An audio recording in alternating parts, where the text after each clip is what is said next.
All right, welcome everybody to our Tuesday, June 20th Select Board meeting. I'll call it to order this time at 7 o'clock. We have a quorum here. We're missing a couple members, but we've got enough to make some decisions tonight. We've got some announcements and board openings. Capital Commission, one opening. Finance and Advisory Committee, one opening. Historic District Commission, 4 openings. Resident Realtor and resident of the district, and then 2 at-large members. Conservation Commission, 3 openings. Human Rights Commission, 2 openings, 1 from the Housing Authority, resident, and 1 at-large member. The Hamilton Environmental Impact Committee, we have 1 opening. Hamilton Council on Aging, we have 1 full member opening and 1 associate member opening. And last but not least, the Hamilton Planning Board, we have 1 associate member opening.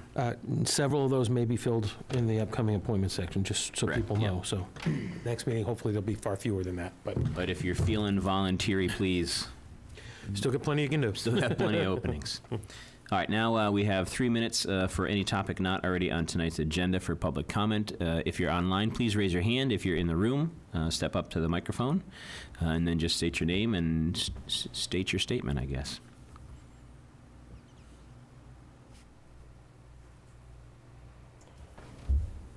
All right, seeing no public comment, we'll move on to our agenda.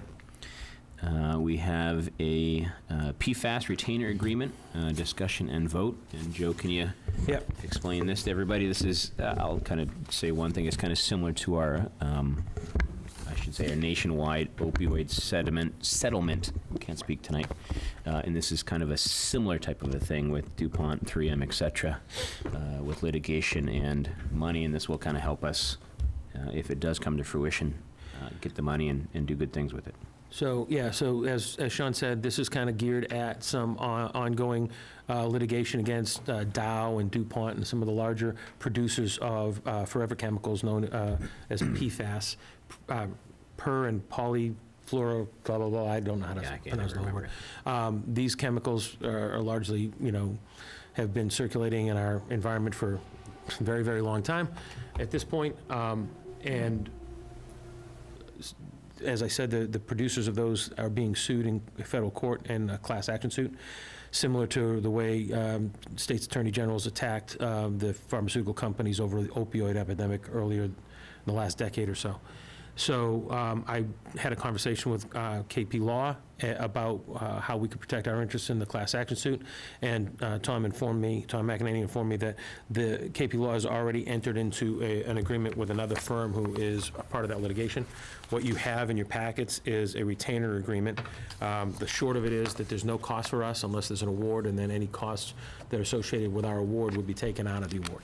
So it's a kind of a no-risk ability to put our hand up and say yes. If you're gonna make a financial award, we'd like our part of it to help the town of Hamilton, and we're waiting to see if there's either judgment or some kind of a settlement that results in a financial award that we can use to help clean up our environment. So Tom asked me to bring this to you, get a vote in the affirmative, and authorizing Sean to sign the retainer agreement, or myself. You can vote to authorize one of us to sign the retainer agreement, and then we'll send it back to KP Law, and we can just sit back and wait for the case to play out without any upfront litigating costs. Any questions, Tom, Bill? No, I move that we authorize either the chairman of the board or the town manager to sign the retainer agreement with KP Law. Second. All right, sounds good to me. So the way you made that motion, you authorize either of us to do it? Oh, yeah, unless we want to pick one or the other, or whatever. I have. Want to rock, scissors, paper? It doesn't matter to me. I just want to make sure I have it. Yeah, let's right, pick so- one. Let's be clear. Do you have the document with you tonight, or is it? Yeah, right here. I'll sign it tonight if you got it here. All right. Got it? That we authorize chairman of the board, Sean Farrell, to approve the retainer agreement with KP Law, is it? Yep. Yep. Second. All right, all those in favor say aye. Aye. Aye, ayes have it unanimous. All right, I'll sign that before we leave tonight. And then we have annual board and committee appointments and reappointments, discussion and vote. In your packet is a list of all of our current openings, and as Joe said, some of those will be filled tonight. with the new appointments. And then we also have, look at my list here. This one's Yes, so there's two lists in your packets. One says appointments, Select Board, June 20th, the other says reappointments. That's a longer list. If you wanted to take them one at a time and have a vote, or you can take one vote to approve both of them, I would say only that the candidate Lee McCoy for the Conservation Commission, we have not yet received a written endorsement from the Conservation Commission. He did meet with the committee. They were supportive, but the chair has not yet been able to send us anything in writing, which is usually a part of your policy. So if you want to approve the appointments list, with the exception of Lee McCoy, and hold that till the next meeting, and then the reappointments list as presented, that could get a lot of work done quickly. thoughts? I had one question, and I've been reaching out to the boards and committees that I liaison to, and we haven't met yet, but Sherry and I, Council of Aging, how does she get appointed? Does she do this year? How do we make sure we retain her in some type of capacity? So, I don't believe she is due up right now. She's got another year. I think she's got another year. There's a Kelly Roller that's coming onto the committee as an appointment. I think that's for the vacancy that's mentioned in the report at the beginning of the meeting. Right, And then the Rosemary's reappointment is the reappointment. Okay. We have heard from Sherry that she's thinking about dropping off of the Council on Aging, Yeah, I think, because she's got a lot on her plate with the Hamilton Housing Authority as well, and she feels like I don't want to speak for her, but one of the things that's got back to us is the council's kind of relatively full at this point. If we appoint both Kelly and reappoint Rosie tonight, then if she dropped off, there'd only be one opening, and she thinks that you could find somebody to fill that okay, at some she's point. expressed that. I thought she had said she didn't want to have like a leadership role, but maybe be on the committee. So, and maybe if you make these appointments tonight and she can convince somebody else to be the chair at the next meeting, then, maybe she'll stay. So that would all be great. I'm okay with doing it in one swoop. Yeah. So, do we want to hold on the Conservation Commission appointment since we I haven't think got so, a until we get recommendation? until we get something from the chair. I think that makes sense. So, just so we're all on the same page, and then I'll entertain a motion, we're going to do kind of a boilerplate for appointments and reappointments holding the Conservation Commission new appointment, correct? Yes. Perfect. Anybody want to make the motion?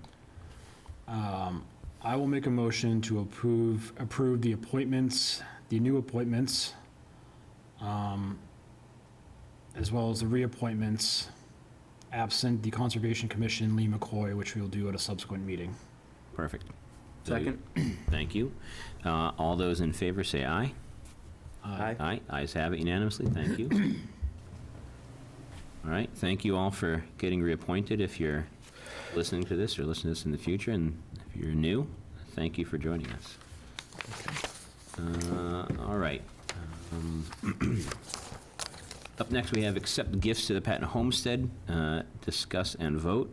There'll be much discussion because we always like gifts from the citizenship at large. We have, if I can find it in my packet here. Right here. Perfect. We have a few gifts here. And as many of you know, or maybe have heard or haven't heard, we've got a grant for a pavilion out there. So this money will help offset the expenses of the events taking place at Patton Homestead during the time we have currently. So those are like our summer concerts and movies and all that kind of fun stuff. We have a $1,000 generously given from Texer Technologies. $500 from the Natural Dog, and $669 from the Friends of the Patton Homestead. Mr. Johnson, did you want to comment on any of this, or are you just here to observe? Spend the money in good reasons. Perfect. All right, anybody Buy an want to? oxen to get into the, Hi, Oxen. Texas Technology is doing really good with the Domino's tater tots money, I think. Anybody want to make a motion to accept the gifts, the three gifts for the Patton Homestead? I'll make a motion to accept the gifts, the 3 gifts from the Patton Homestead Fund. All right, second? all right. All those in favor say aye. Aye. Aye, the ayes have it. Big thank you. Yeah, thank you, everyone. You? Can I have that back? Yeah, you can have that back. All right, next we have North Shore Regional IT Collaborative, IMA, discuss and vote with Brian Luther of MAPC and Colby Cousins, maybe I'm Cousins. wrong, Cousins, sorry, of Danvers. So just a refresher, actually probably bringing Bill and Tom up to speed. I think when we signed the original IMA or MOU with the North Shore Regional IT Collaborative, I don't think either of you were on the board. So this is kind of going into phase 2. I've asked Brian from MAPC, who coordinates the group through MAPC, and Colby, who is kind of the de facto chairman here because Danvers IT is kind of the central moving figure in all this. Essentially, we're part of a group of 6 or 8 towns, they'll clarify that for me, that collaborates on IT improvements that can benefit all of us, the extension of fiber through the region, et cetera, et cetera. They've done a lot of work to help us with our cybersecurity, and this is for the next step in that. I'll let Brian and Colby go through the details. A copy of the MOU, or IMA rather, was in your package, so. Brian, Colby? Yeah, absolutely. Thanks for having us. Happy to be here and talk to you a little bit about the IT Collaborative, what we've been up to the last couple of years. So yeah, you previously signed on for 2 years. You know, in those 2 years, we had 2 main priorities. One of which was to further the fiber connections we had between the communities to enable greater sharing of resources, and the second was cybersecurity, which we've been able to implement in all our communities. One highlight of those things is obviously we're able to anticipate challenges as they come, and we are in loop with we have a lot of relationships with a lot of different entities. The cybersecurity package, one of the highlights the past 2 years was that we were able to anticipate Maya changing their requirements for their cybersecurity package, their insurance package. And so we were able to make those changes, anticipate those, and get them on board before those took effect. And so you still can qualify for that cybersecurity insurance, which, I mean, every other week it seems like another town gets hit, so it's good to have that insurance policy and that you actually continue to qualify for that. You have a copy of the MOU. It's the same exact agreement as the last time we did this. The assessment has gone up a little bit, and that's because previously MAPC's my project management presence on the project was paid for by technical assistance funds, and that's been 3 years, but we no longer are supporting the project with technical assistance funds, but we'd still like to stay on board. So that's been the biggest change in costs, and that's $5,600 per annually, and so that'll cover, and it'll stay the same as for the next 2 years. I'd love to, if you have any questions about our priorities for the next couple of years or anything else, I'd love to continue to talk about it. I have Colby here. Colby's really the brains. I'm with MAPC. I'm a municipal services specialist, and so I kind of help implement and manage grants or programs. Colby's the IT director. He's the brains behind everything that we do, and he's a real great asset for the region, being able to have someone on call to work through a lot of your IT issues that isn't a vendor. And so happy to take your questions if you have any questions on the agreement, on the collaborative itself, or what our priorities are and where we think things are going in the next couple of years. But I want to also be respectful of your time and not talk for 30 minutes. Real quick, before you ask questions, I'll let you know that we do have the $5,600 in the budget. Alex and I did plan for that as we prepared the budget for this year. We knew there was going to be a successor agreement. And Colby, you want to inform the board of how much money the regional effort has been able to get in grants from the state to help us all in our regional IT efforts? Yeah, sure. So, yeah, just so the board knows, we just got word we received a $335,000 grant. Colby, can you speak a little closer into the Colby, can you speak a little closer into the mic because you sound it's not really clear. Sorry, can you hear me now? Yep. Gotcha. So yeah, we just received word of a $335,000 grant award, which puts our total number of awards at just over 1 million raised Oh, wow. since we began working together. So a lot of support from outside entities, a lot of people really interested in this effort and where it goes. So, as many of you may know, the town of Hamilton has for a long time had a fiber network between here and Wenham. And through the efforts of this regional grant, we've been able to connect from Essex and then southward into Beverly and Danvers. Topsfield, Middleton will all get connected by fiber. So all the towns in the region will all be eventually connected by fiber. And as we mentioned earlier, have all benefited from the same cybersecurity efforts. So we're protecting our systems as we link them together. Just for a small amount of money annually to be able to stay in the loop. After the $5,600, it's kind of, a la carte. If there's something that they're doing that we want to take advantage of, we can. Otherwise, we can stay in-house the way we do with Andy Wood right now and meet other needs, but at least it keeps us in connection with our neighbors so that as they're doing things, if it makes sense, we can join in with them. We're kind of creating a uniform we're all using the same kind of software so that when we want to do other types of intermunicipal efforts, we are on the same same wavelength, so it makes that easier as well. So I've found, as the manager, very helpful to be tied into the group region. So do you get monthly reports, quarterly reports? Do you sit on calls? How do you? I sit on calls sometimes. Most of the time I have Andy Wood doing it because some of the technical stuff goes over my head, and I'd rather Andy tells me what I need to know. He can understand when Colby speaks IT, and I can understand when we need to speak money. So we figure it out. Awesome. And you mentioned an insurance policy. Is that part of this, or is that separate? Do we have that? We have Seems that. like- We have that. But Maya, because of the threat of, the different malware and stuff and people's systems being taken over and held hostage, Maya started requiring that last year, I think. But by the time they did, or this year might be the first year, in the last year or so, they've wanted us to have extra insurance to protect ourselves against that.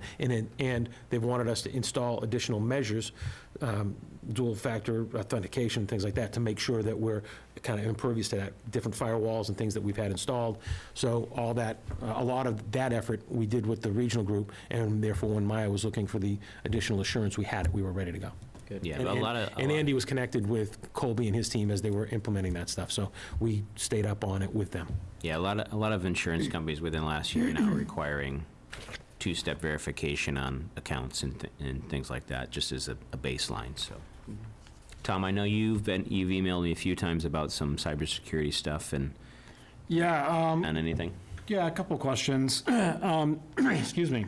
So just as far as services, is there like any cybersecurity training or awareness training that comes along with these types of services that you provide for like employees, staff? Yeah, sure. So there's a grant from the state that provides cybersecurity awareness training. And as part of our programming in the collaborative, we encourage everyone to sign up for that grant and help them with that process. And most communities do. Great. And then, obviously, there's been a lot in the news with various cities and towns being subject to ransomware. And how could the collaborative help in those situations? Is there like remediation efforts that you're involved in to help assisting if a town does experience some sort of attack? Or how does, is there services related to that? Yeah, correct. So we want to be able to protect, detect, and respond, right? So we have the defenses in place. We also have the monitoring in place for detection. And we have ourselves in the town of Danvers, my staff, to aid in response. But we're also backed up by partners with a company called Fortinet in response as well. So we have additional scalable resources to bring to bear in the event of an actual attack. Great. Any other questions? Just, so from a priority perspective, would you say it's more cybersecurity? Is it continuing connectivity of fiber? A little bit of both? Are the grants covering both? Yeah, a little bit of both. The fiber takes longer to do, so that's more of a strategic initiative. But when we got together in the first year, cybersecurity was a clear priority for everybody. So we jumped on that right away and designed an initiative around cybersecurity that would work on a regional level. And the bulk purchase, because we developed a standardized solution, we were able to bulk purchase. And to put it in perspective a little bit, Danvers makes up about half the size of the collaborative.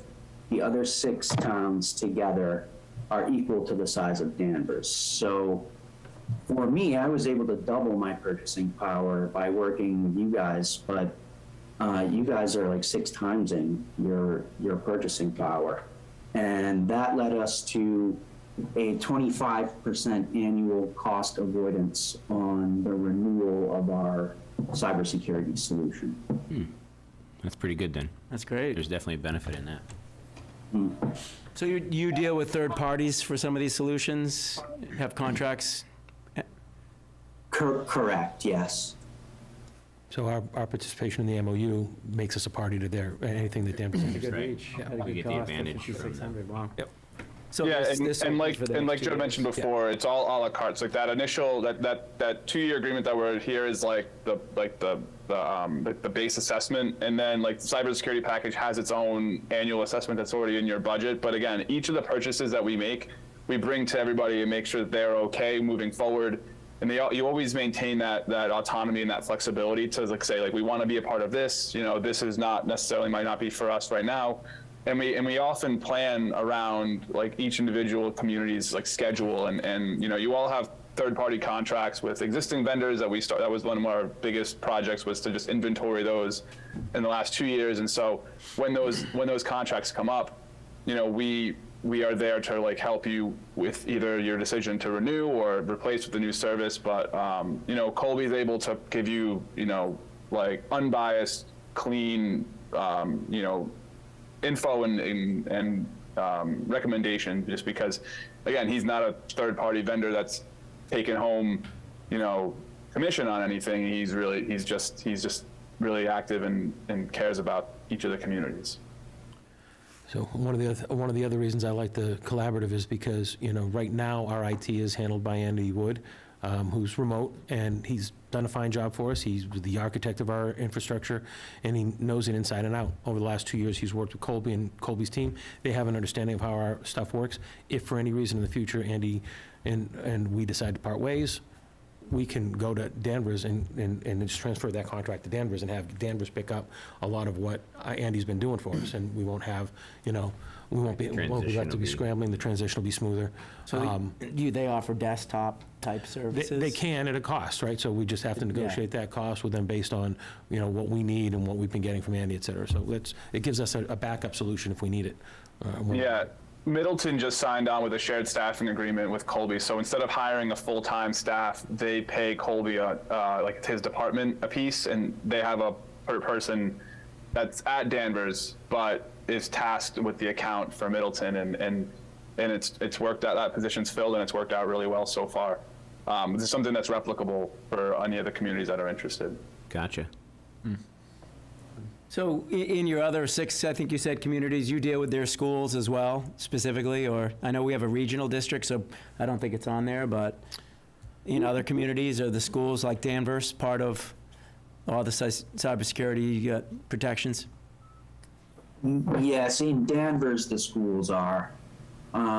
We haven't really approached schools in the individual partner communities yet, but that's something that we're interested in exploring. Yeah, most of the partner communities are in regional school districts. So Hamilton and Wenham are both in, Essex is in, but Manchester's not. Right. Middleton is in, and Topsfield is in, but Boxford is not. So Oh, you got this, okay. So we got, you know, as we build up, we can always approach Hamilton Wenham Regional School District on behalf of the IT district and introduce them to Colby and see what direction they want to go.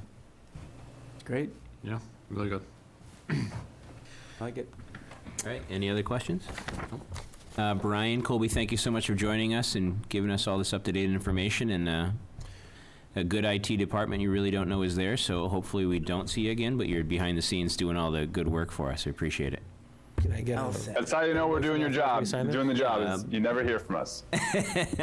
All right, I'll entertain a motion to have Joe sign the IMA. So Anybody wants to moved. make it? All right, Second. all right. All those in favor say aye. Aye. Aye. All right, the ayes have it. Thank you. Thank you, gentlemen. Have a good evening. Thank you. You too. Thank you. Thanks, guys. Good night. Good night. All right, up next, we have accept Town of Hamilton Americans with Disabilities Act Self-Evaluation and Transition Plan, Set P. To discuss and vote with Michael Edwards of the Edward Collins Center at UMass Boston. Hey, Mike, how's it going? I have a PowerPoint from Mike, so I will get to work on bringing up that PowerPoint while Mike explains to you what he needs from you tonight. Hi, Mike, go ahead whenever you're ready. Hey, Joe. Hey. Hey, board, how are you? Good. Good, thanks. Well, I appreciate the chance to talk. Joe, do we have the slides available? Yep, there we go. So I also will try to not speak a whole lot and just give you guys a very, very quick overview of what we have done and what we have produced under this contract to do the self-evaluation and transition plan for the town. So we've been in it, gosh, I guess, Joe, probably about a year to get it wrapped up. And we submitted a draft back in February for the town's review. And Joe asked me to take just a few minutes to go over the plan and really where you guys need to take it moving forward. So you may know a little bit about the requirement under the ADA to have a transition plan and a self-evaluation. That's what we've done. There was not one in place when we came in, and so part of the administrative requirements that the Americans with Disabilities Act has is that the town basically evaluate its programs, its services, and in particular its facilities to determine any deficiencies under the law and, you know, come up with a plan for how to address them. So you've had a chance, I hope, at this point to see the overall deliverable, which was a comprehensive report with, I believe, about 5 separate appendices that are the actual audits of the different aspects that we looked at. So I'm going to go through those very, very quickly. I would encourage you, if you haven't read the plan, to at least look at the summary pieces. And most people typically find a lot of interest in looking at the facility audits, which are appendices 9.1 and 9.2. But the report is comprehensive in nature.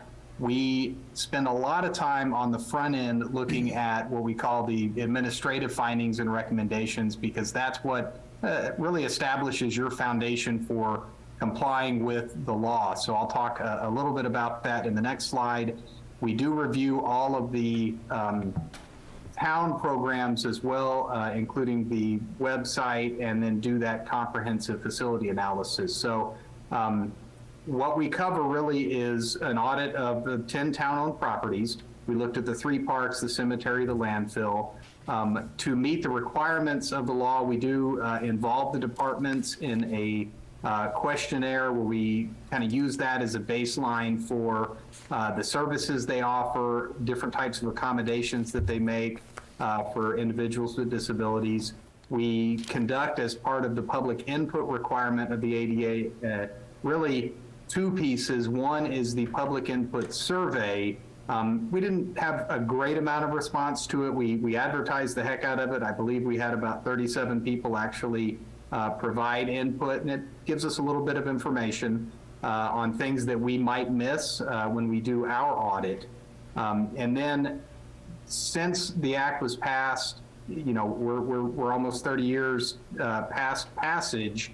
The website and social media piece of it and the effective communications requirements really have expanded a lot of what towns are required to do by really requiring a lot of standards around the website and the way towns use social media. So we did a pretty comprehensive analysis of not just the website, but the town's social media, outlets that they use, and all of the individual departmental web pages, primarily focused around the way they post documents, the way meetings are posted and advertised. So we'll talk a little bit about that. And then the report itself is voluminous. There's quite a bit of information that you'll be able to have. A lot of it will fuel discussion around capital projects and capital investments. So as we go through this, if you have any questions, feel free to interrupt me and ask anything. But you can look at the report and the appendices for really any information that I'm not going to cover, simply out of an interest of respecting your time. So Joe, next slide. So the biggest thing that we typically come out of these reports with are recommendations around what they call the administrative requirements. So ADA has 4 primary administrative requirements: a public notice, a grievance procedure, which you have both of those in place now, the development of the self-evaluation and transition plan, which now you have that completed as well. The biggest piece is actually, from my perspective, the ADA coordinator role, because ultimately that's the person that is responsible for implementation of everything that we find in the audits, and more importantly, making sure that you don't make any of the same mistakes moving forward. And so one of the big findings, obviously, that we had is we didn't officially have an ADA coordinator appointed. So that's a key recommendation, is that really you establish that appointment and you make sure that you've got the right person in the role that can kind of move across different departments, because it goes beyond compliance with building code. That's actually the easiest piece of all of the ADA requirements, simply because of the growth in technology and the importance of website and web offerings as an alternative to a compliant facility. Because quite frankly, the audits revealed a lot of stuff around buildings. You're never going to be able to afford them all. So you really lean on this position to essentially figure out what you can't possibly fund and how you offer that service in an alternative manner. So that's a key recommendation coming out of the report, is really looking at this ADA coordinator role and having somebody that really understands all the different departmental operations, understands how to leverage some of the, I'm going to call them limitations to your obligations, to provide services in a different way. How do we use the website? How do we use alternative service delivery to avoid making an investment that you can't, you're not going to be able to fix everything. You're not going to be able to come up with the money to address all the facility stuff. So how do you start making some of those adaptations?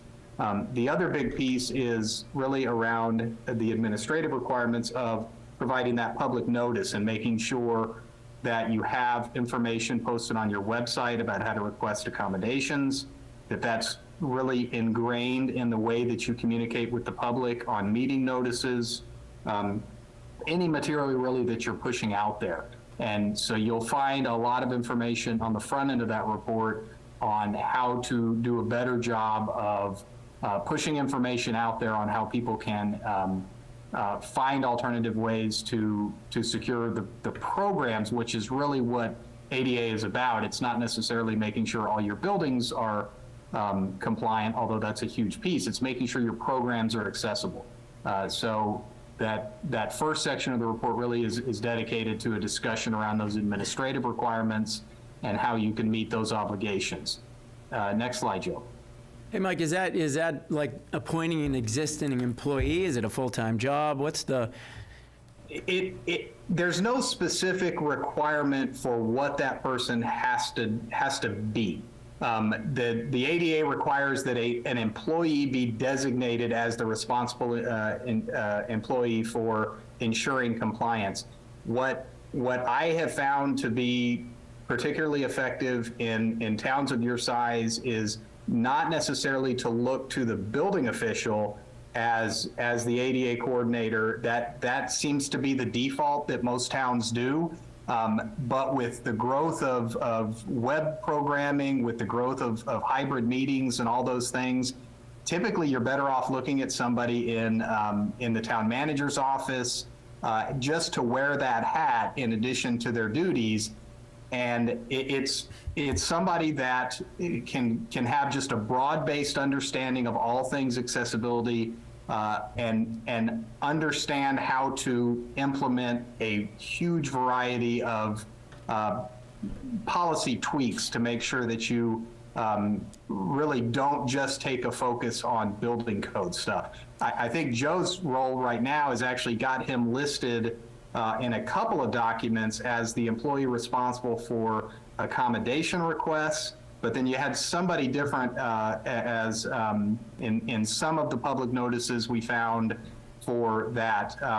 You know, it's going to be difficult to fund that as a full-time position. So you're really going to want to look at that report and figure out who do we have that we can modify their job description a little bit to let them take this as a role. It also works really well if you take a team approach and, you know, have one person that's officially the ADA coordinator, but perhaps there's a task force underneath them where you have somebody with a high level of building code knowledge, somebody with a high level of IT knowledge, and let them work on the implementation of those other pieces. Because it's a broad-based, very diverse role. So I hope that helps. That makes sense. Thanks. Okay. So second part. Team approach. yeah, and you know, we also we take an initial focus when we're building these reports on kind of recommending those policy changes, and the report is very large. There's a lot of stuff that has to be fixed. So our suggestion is that the initial focus really be on, okay, let's get the ADA coordinator role established. Let's make sure that they have the resources necessary to kind of push the changes through at the departmental level. And really, we do that out of a recognition of that resource limitation. You don't have the funds to address all of facility stuff. So how do we end up taking this report and integrating it into our longer term financial planning and our longer term capital planning? So that's, I really don't see it being possible that you're going to have a whole lot of the physical fixes done within a year or so. So, you know, your first step is really, how do we push this into our overall strategic planning? How do we make this a living document? How do we make it fit what Hamilton is already planning to do in terms of capital planning? You just, right before me, you guys had a lot of discussion around IT stuff. A lot of the recommendations are around IT. So that ADA coordinator is going to be kind of making sure moving forward that accessibility is considered with really everything you're doing from the beginning. It's a lot harder to retrofit programs and buildings than it is just to make sure you start off on the right foot and build them properly to begin with. So that's from a departmental perspective, and from a town kind of organization-wide perspective, looking at that policy and programmatic side first before you worry about the buildings is a good way to go. And it recognizes there's a lot of planning that goes into the physical and structural modifications you'll have to make down the road. So the way the report is structured is we actually look at facilities and then the departments that are within them, and then, you know, then we move on to other facilities that may house single departments and make recommendations around both the building and the programs at the same time, primarily because you're going to be stuck in a lot of cases with making modifications to programs because you can't afford immediately to do the more costly physical modifications to the buildings that house those programs. So again, I'm not going to go through everything because there's a pretty good list, but the key findings that we really wanted to point out, and you're well aware of the issue you have at Town Hall, the second floor departments, as being really the kind of your biggest, most glaring deficiency from a facility standpoint, but also from a programmatic standpoint. And there's modifications in place with a lot of those departments that are on the second floor. but they should be formalized. You should have some notices posted within the building about how to access, request, second floor departments have space in the first floor to be able to provide in-person service. Most of your departments do that now, at least as indicated by the questionnaires we received, but we really didn't find much on the website about making those services and programs available for people that can't access that second floor. So looking, I'm not sure where modifications are to town hall is on your capital plan right now, but until you have something concrete as far as when you're going to be doing those, simple programmatic modifications like offering those services on the downstairs. We have a phone on the downstairs to access departments on the top floor, but there's not really anything posted that says how to use that or how to access those. And so formalizing and kind of memorializing in policy how access to that top floor, that should be a priority. Website and departmental pages. We did a really comprehensive review, and when you go through the report, you'll be able to click on the links and see examples of the things we're talking about. But most of the issues across the departments were the same. It's posting and scanning documents for town meeting minutes, for select board meeting minutes, meeting agendas, things like that, and then posting them as images rather than the original HTML version or an accessible PDF.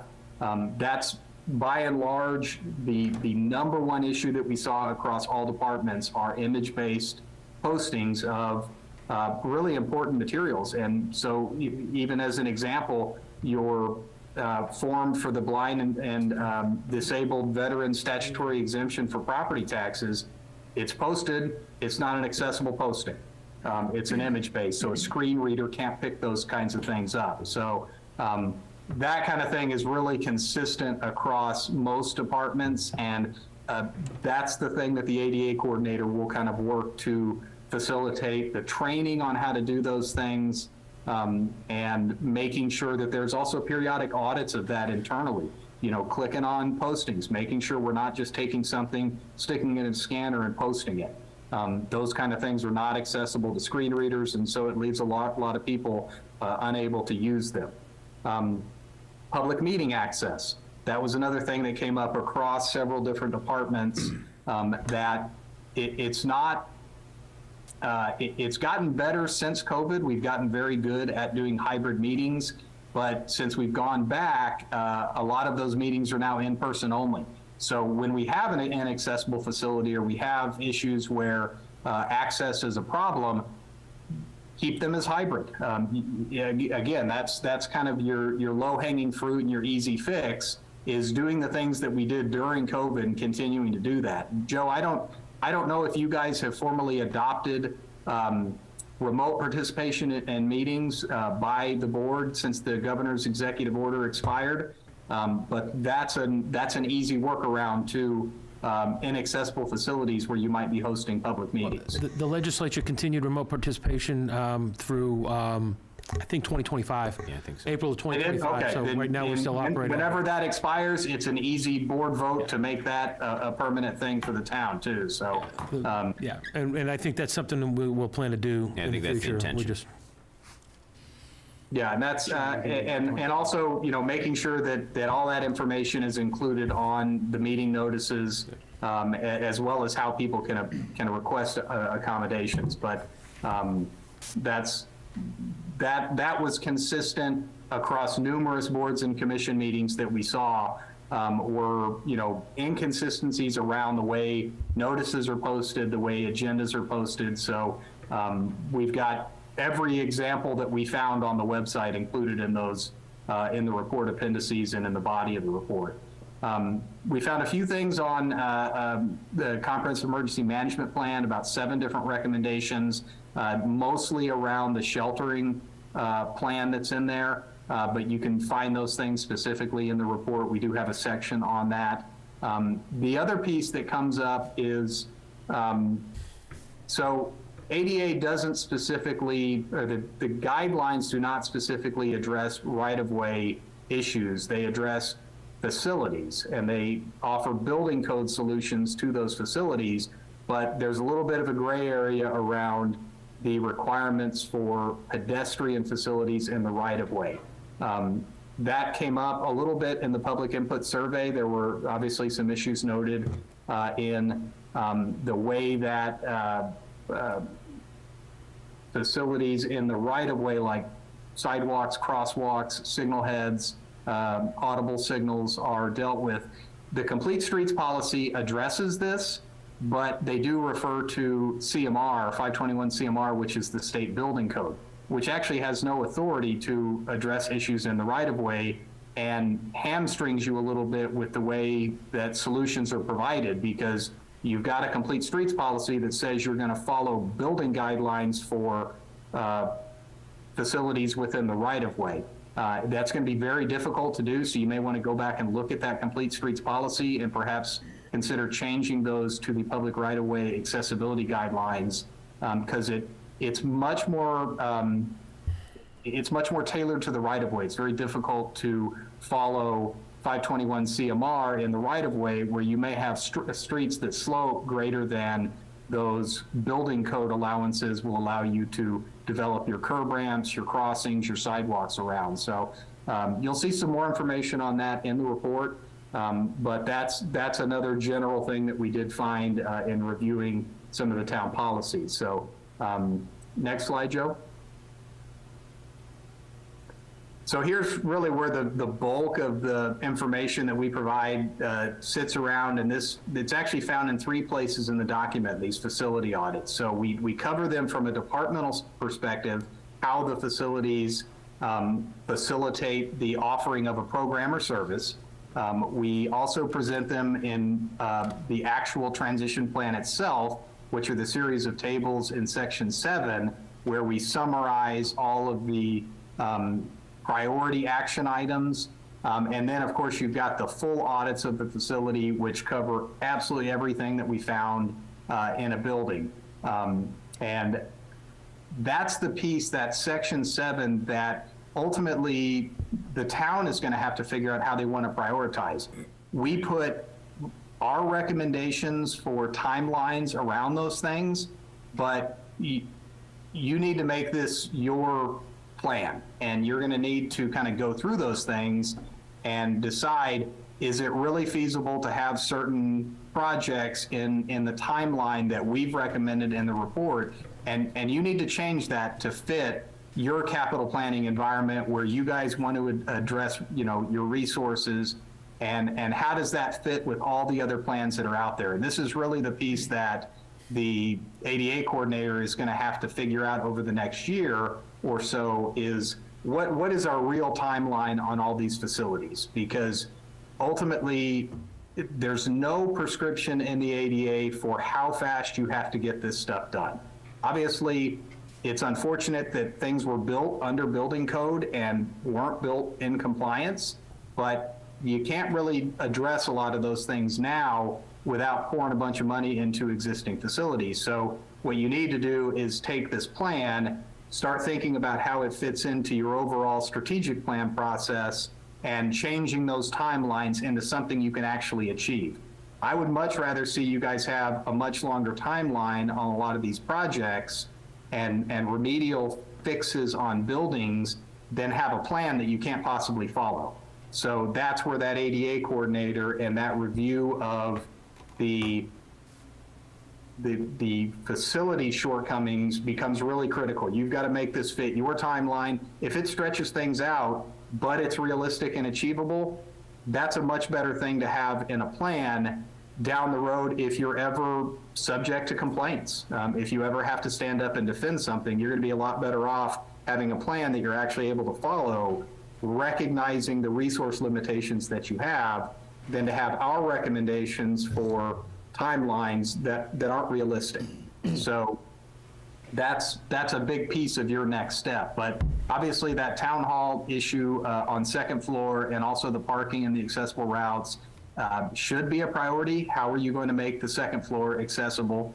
And we've got a number of recommendations in the actual facility audits over how you could do that. But really, if you can't get the funds to address that second floor, find a way to deliver those spaces, and in particular, the meeting space. Do we have alternative ways to address it? Hybrid meetings, great way to handle it in the short term.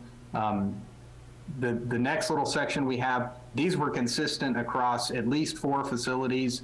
The parking and the accessible routes, we've got a lot of issues around parking stall width, slopes, walkways into buildings, ramps, and also restrooms in all 4 of these facilities we had issues with. I put unisex restrooms as a highlight there because that's an easy way to address a lot of them, where you don't have the floor area or the stall width to make both restrooms accessible. Make one single use and make that fully accessible. And that's a common fix on older buildings, is just to designate unisex restrooms and leave one as it is, make the other one fully accessible, and just make them unisex. And obviously, you know, you've got signage and things that have to be done around that. But that was consistent on those 4 facilities identified. Longer term, you've got issues with all the athletic facilities and the parks, and also the playground that you have in the town. Those need to fit somewhere on your long-term capital improvement plan. And I know that's, it's difficult to push those things off when you have people that need to use them.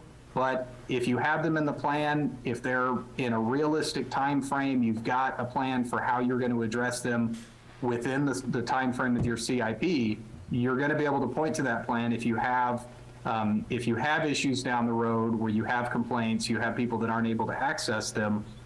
So that needs to make its way into your long-term capital planning process. But Joe, next slide. But that's what we look at when we say, you know, what are our next steps? Those administrative requirements are the key. It's really getting the ADA coordinator in position to really review and revise this plan to make it fit within your funding constraints, and then saying, okay, the things that we can't fix, that we can't afford to fix right now, the things that we can address in-house with DPW staff or our own staff, how are we going to stretch those out and realistically address them long-term? But also, how do we make sure we don't do those things again? I mean, you have buildings that should have had a lot of these issues addressed as they were constructed. What were the organizational things that led to those particular pieces of even the 91 building code not being followed and not being caught during inspection? So, you know, kind of institutional issues that need to be addressed. Those are the things that the ADA coordinator needs to identify. How do we make sure these things don't happen moving forward so that everything we build from here on out, we don't have any of these issues?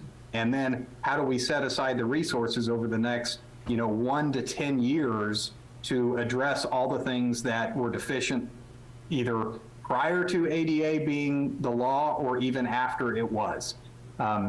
So that's key, is really getting those administrative pieces in place and dealing with the organizational issues to make sure moving forward you're in good shape. The last little piece you have to meet the ADA requirements under Title II is push the plan out for public comment.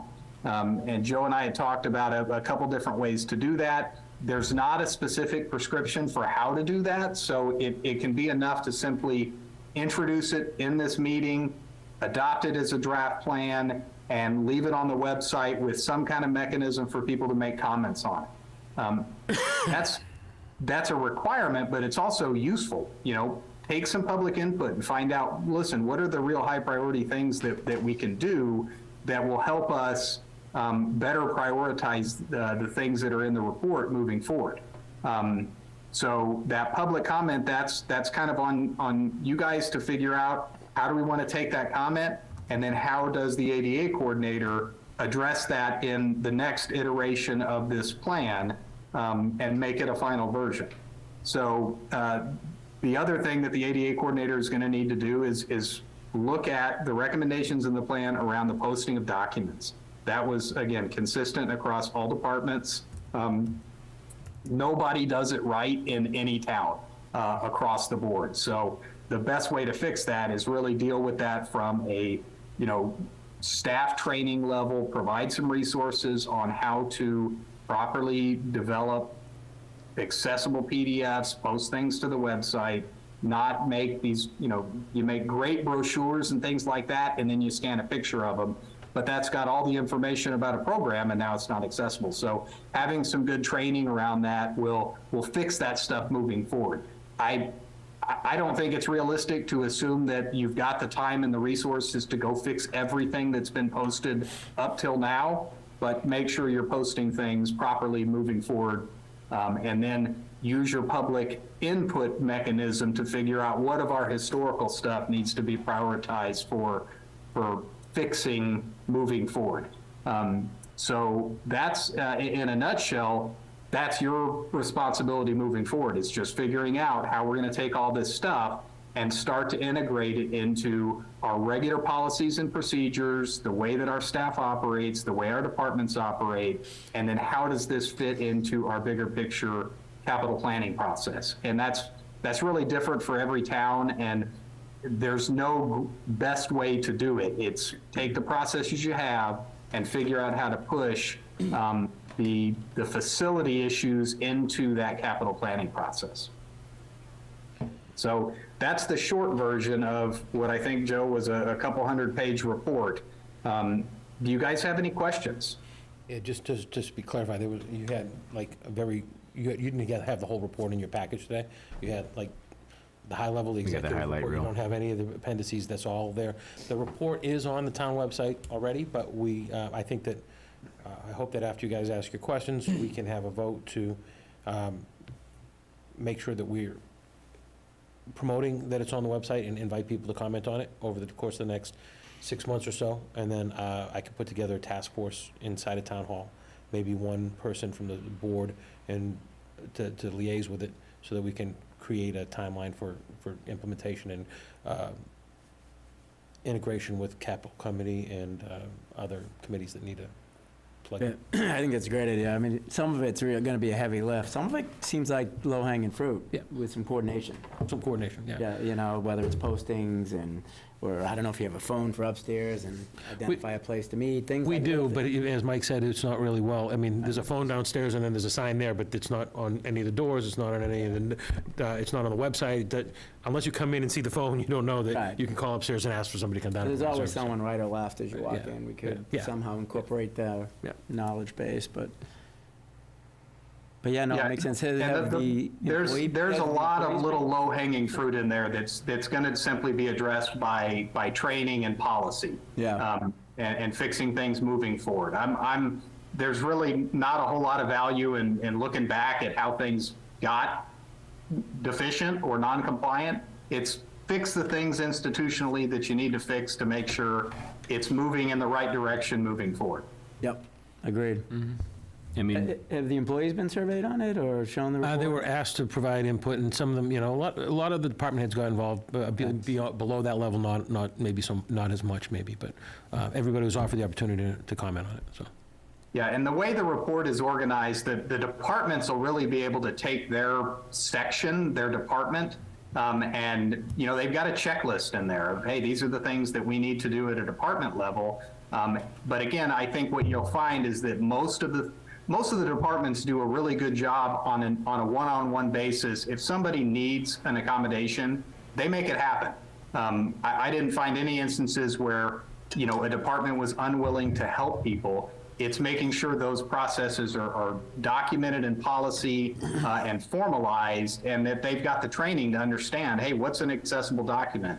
What's an appropriate way to post a meeting? And the report has a whole section in the back of resources where they can go and find examples of all those things. yeah, I think the bit of the however many pages I read through in the packet we have tonight is you did a great job, Mike, on kind of assessing what we have and then giving us the recommendations to kind of move forward. And I think now that we have this document, and it's, like you said, it's a living document, and as we kind of go along, we can kind of check off the low-hanging fruit, and then in capital planning, see what we can do on the other issues that are a little bit more major, going to cost some more money. And this will also help us kind of recognize in asking and looking for grants for different things as we go along to really help us with the issues we have with non-compliance to the ADA. Yeah, it's a requirement to apply for the MOD implementation grants, and some of those can be sizable, having this report. So I wanted to make sure you guys had it with enough time to start thinking through, because I think those timelines start coming out in November as far as when those grants are able to be applied for. Any other questions or comments for Mike? I saw a hand pop up. I'm not sure if that's a question for me. Virginia? Virginia, do you have a question for Mike or us about ADA? You're unmuted, Virginia. There you go. Yes, I know it's very preliminary with report and all, but I didn't know about this survey that you evidently got information from, feedback from other people in town, which I'm glad you did. And number two, and this is, I think, futuristic for me to ask, but how would the average citizen in our town even know enough to look at the town website when they have really no idea what been put on it other than what, town business, Well, I believe, for instance, I believe the town manager report that comes out after every town select board meeting, where it did note that the SETP was out and was looking for public input, and that there was a survey on the town website during that time that Mike and his team were here in town. So we were looking for ways to try to, get people to recognize that the survey was there. But, other than through social media posts and having it on the town website, we don't have a lot of communication tools at our disposal.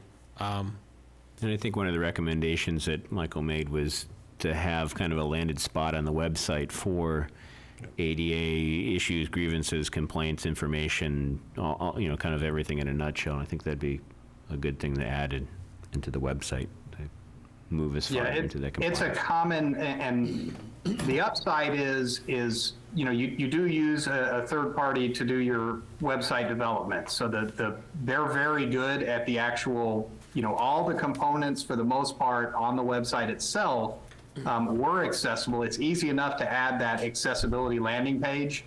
And then it's just kind of on you guys to figure out how are we going to train the staff to make sure they're using the website in an accessible manner. And it's the way documents are posted. Right. Is the biggest single issue. So, I think you'll be in good shape if you address it kind of at a root cause perspective moving forward.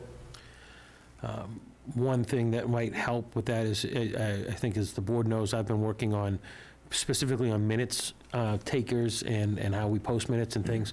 I have a plan that I plan to implement here in the next couple of weeks, and then hopefully in July or the first meeting in August, I'll be able to come to you and let you know what we're doing differently with minutes and how we can try to start to address some of what Mike's pointed out in this plan through the use of this new person that we're bringing on. All right. Anything from you, Tom, before we let Mike go? No, I was just looking, he had mentioned the MOD grant process. I was just looking at that. It opens in August, so it actually is pretty soon and closes in September. If that's something that we wanted to pursue. It's actually a short timeline if we wanted to prepare for that, but. Yeah. All right. Thank you very much, Mike. Very comprehensive report very tonight good. and a lot of food for thought. Well, we're still here. If you guys have any questions, Joe knows how to get a hold of us. And outside of that, happy implementation. Thanks, Mike. Thanks. All right, take care. Joe, holler at me if you need anything else. So tonight, you would suggest that the select board vote to adopt the draft plan, and then we'll make a big deal about re-releasing it on the website as a draft plan and ask for the public to comment on it. Okay, Yep, so- I would put that in all of the appendices, and that, it could be easy enough to start your accessibility page as that. Sure. As the report, and if you have a mechanism to collect feedback, that can be either, through another type of survey or even just establish a single email address, which is another one of the recommendations that we have in the report to collect feedback and see what you get. Um, All right, good idea. And then, then it's the ADA coordinator's responsibility to update the plan in the future and pull that draft tag off of it. All right, anybody want to make a motion to accept the draft and to post it on the website? Yeah, I move that we adopt the draft plan as presented, put it on the website, and work towards next steps of resolving some of the findings and soliciting public input. All right, second by you, Tom? Second. All right, all those in favor say aye. Aye. The ayes have it, unanimous. And again, thank you, Mike, appreciate Thank you, it. Mike, very detailed. Thanks, Mike. Thank you for your time. Appreciate it. Have a good night. You too. All You right, said there was a lot more in there, too, so probably things like even job descriptions that could help somebody on your team or others help start that team approach. We kind of, Yeah, we're gonna be asking more of people that are already overworked because we don't really have That's the the capacity to add somebody else. But we'll get this advertised out on the website, Cool. promote it through the town manager report and social media, ask people to go review it, comment, and, 4 to 6 months, we'll see where the comments have us, try to update the report based on those comments and anything we've done in the intervening time, and then update it again, so. have we been subject to any complaints of, within facilities and now? When we were looking at the town hall project and trying to understand what all the town hall needed, we had good advice and recommendations from the town hall renovation committee, building committee, and our architects, but we wanted to make sure we weren't forgetting anything. We wanted to make sure we put that in context of everything that was going on in town. So like Mike said, this report looked at all the town buildings, all the parks, and all of the programming and how people access the programming. So it's a more complete report. And just as we thought, town hall rose up as a priority because it is deficient in so many ways. So I think this helps bolster our argument for November 6th that we really need the project to get done. yeah, no, I think it does. And I think maybe we could even include some of the information from this report and the findings Yep. as part of our argument for Yep. updating. So, All right, up next, we have the MCC Mass Cultural Council Facilities Fund Grant announcement and matching funds discussion. Discuss and vote with our friend Mark Johnson, who's with us tonight, and the Friends of the Patton Homestead. Joe, you want to tee this up, or Mark? So, Anybody? yeah, I'll make the Friends of Patton Homestead did a great job with a newsletter that they sent out to folks last week. But we'll follow that up by saying it here, and then we'll trumpet it on the website.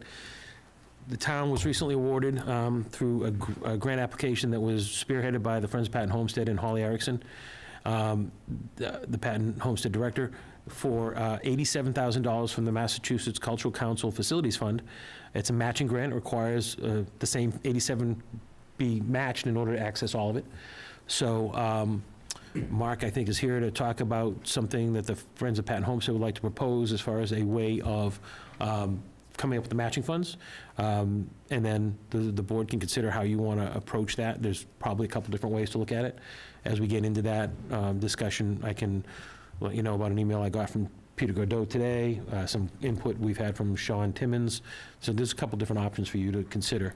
But we want to try to outline what our strategy for matching the funds is, so that when I get the contract from the state, I can go ahead and exercise that contract, and that starts the clock ticking on us, making sure we have the money ready to go. We need to hire, we'll still need to hire an architect to actually do plans, but, I mean, the grant award plus our matching fund should be able to cover that and the construction. This is for an open-air pavilion on the Great Lawn behind the homestead, and that's kind of been the site where we've been doing movies and concerts, and it can serve as a place to have events. If people want to rent the pavilion to do birthday parties or, family reunions and the like. So it gives us another place in town where people can interact with our town. It gives people another reason to go to Patton Homestead, activate the grounds. So, Mark, I'm sure you want to say all this and more. No, I'll try not to repeat anything. So shout out to Holly. So Holly trying to run programs there, Holly Erickson, director of the Homestead. She realized early on that she needed a shelter from for rain, and she needed some way programmatically to have a consistency of program there. Because if you're going to like get 30 people out there for a program and then cancel it because there's a threatened thunderstorm, you know, it sort of defeats having the program and planning in advance, and it's sort of really difficult. So she correctly recognized that the stables wasn't going to come together as that place. She advocated for a pavilion. Friends of Patton Homestead said, great idea, how can we help? So she and Joe put together an enormous amount of detail behind it.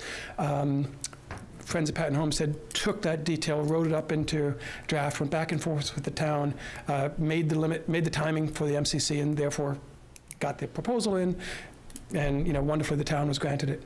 So we do have $87,000. We believe and hear loud and clear that the FinCom did not want any of our matching money going towards capital if we could avoid it. So with that theme, we looked to see how we could raise the $87,000. And we came up with two approaches, or one approach, two pieces to it.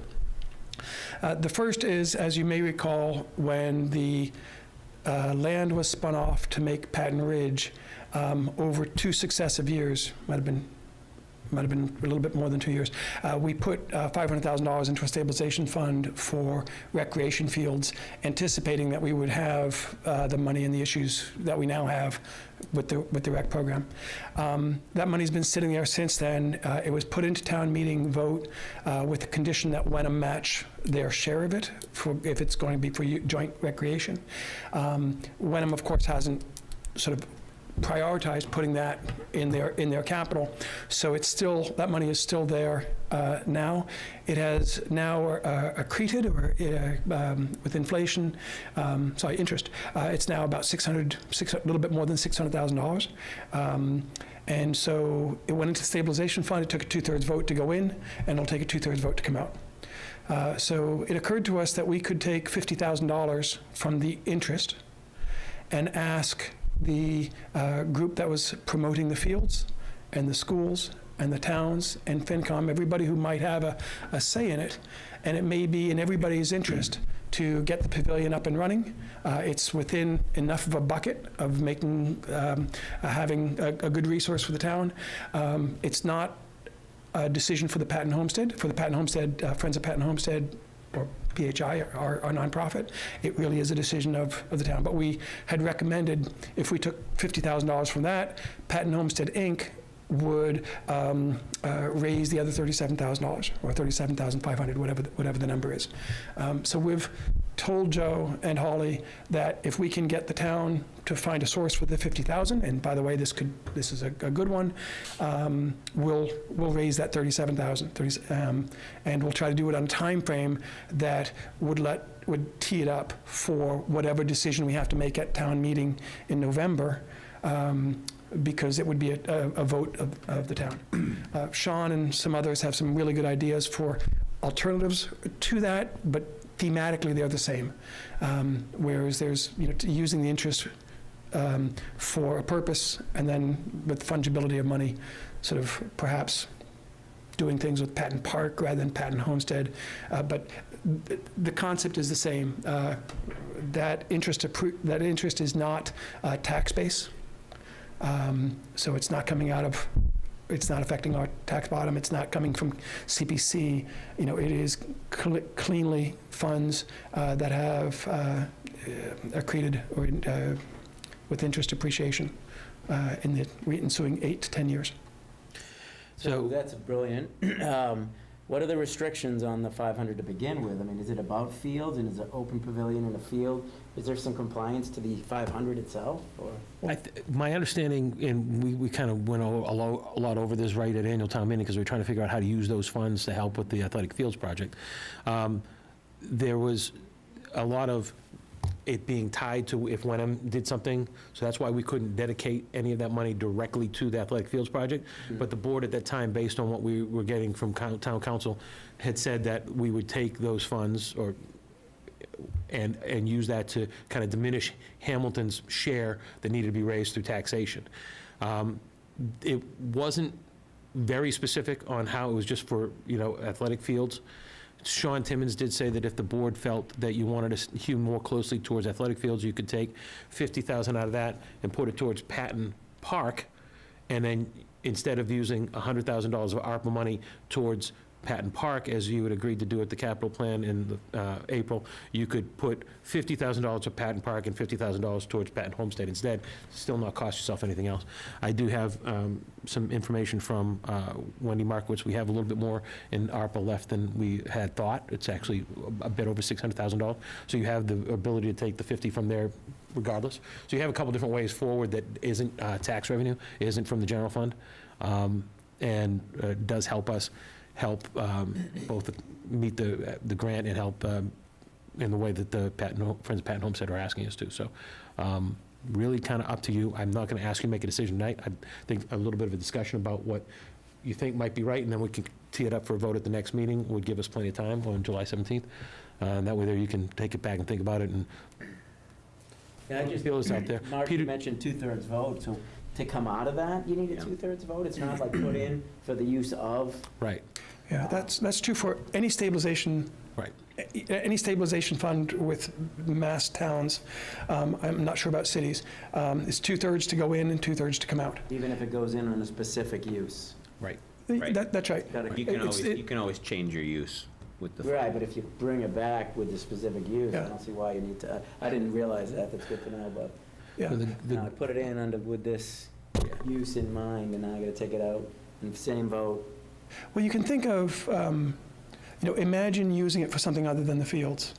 One of the reasons I think it would actually, 2/3 would be doable here is because I think the town, you guys could get involved, get on board, FinCom could get on board, the field, the people that have been advocating for the fields for all these years and have finally sort of delivered, they can probably get on board, and then the school committee and administration. So I think institutionally, we should be able to say, hey, citizens, let's meet this 2/3 hurdle.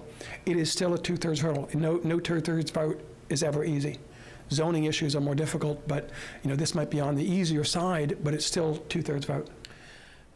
Just so you know, Peter Godot did respond back to me via email earlier this weekend, and just on this item, he said, speaking mostly for himself, not really for his committee, he said he could support a small amount, roughly $50,000, going to this purpose, as long as the rest was used to diminish Hamilton's share of the athletic fields, as had been agreed to in April, because in April, they were looking at, they thought there was a little bit more than $500,000. Turns out there's more than $600,000 there. So his attitude was that, you're in the ballpark to the pledge that was made in April, and it doesn't think that was a big deal. Again, I could see the board approaching it either way. As I said, ARPA is a little bit more than we had thought. I think it's, Are there any other got about planned uses? 672,000 left in that right now, and I thought there was less than 5. So if you wanted to take 50 out of that, that's something the board can do on its own. And using $50,000 to access $87,000 is a really good use of your money. So, Yeah. Are there any other planned uses for the opera dollars, or any restrictions on those and how we spend those? So, no, I think that we had been talking about, we had used the bulk of our ARPA money to continue to deal with pandemic-related expenses and to do some water-related upgrades, but primarily with the secondary treatment at the plant and the Asbury backflow valve. For the most part, what was left, we kind of had considered, and you did pandemic stipends for personnel. For the most part, the town, the select board, I think, was looking to try to engage about doing something more forward-facing with the remaining ARPA funds. I think this would fall into that category. You had said, or we had agreed in the, right immediately prior to town meeting, to take, originally the capital plan had included $100,000 from free cash to go to Patton Park to start to address the Patton Park master plan. We had decided to take that out and just have $100,000 come out of ARPA for that. So again, you've already identified one avenue for that. I'm the town manager, I'll do whatever you want. I think it makes sense to me, you could go in either direction with that. But it'd be great to have the community engaged through fundraising with Patton Park. And We think the 37,000 that we're hoping to raise from the community is really going to be the community stepping up and taking ownership and understanding what the open air pavilion could do. And, we want to have a series of different meetings with the public, sort of saying, this is how big, this is how wide it is, these are the different uses, so people can understand it. We will have no hesitation to nick people for $10 or $30 donations from time to time, slide your credit card here or there. But the idea is we'll be building an asset, and the homestead would be used a lot more aggressively once we had that asset. Make sure it's ADA compliant. It's going to be easier given that it's floor level and open on all sides. Right. It is worth saying that the Patton Homestead Inc. is very serious about making a deal and keeping a deal. So the $500,000 and the interest that went out and the other money really should go towards the fields. I mean, it's been there for a long time. We believe that that's the right use for it. So while it could take a 2/3 vote of the town to do something else, we believe it was put in for that purpose, and we wholly embrace that. I also think that, echoing that or following up on that, I think it's way easier to get a 2/3 vote to go to town meeting and say, we're asking the town meeting to approve the use of this $550,000 or $600,000 to diminish the amount of money that we have to raise through taxation for the athletic fields project. I'm pretty sure you're going to get 2/3 pretty easily with that. This will keep your tax rate down, at least for this year. People will like that, so.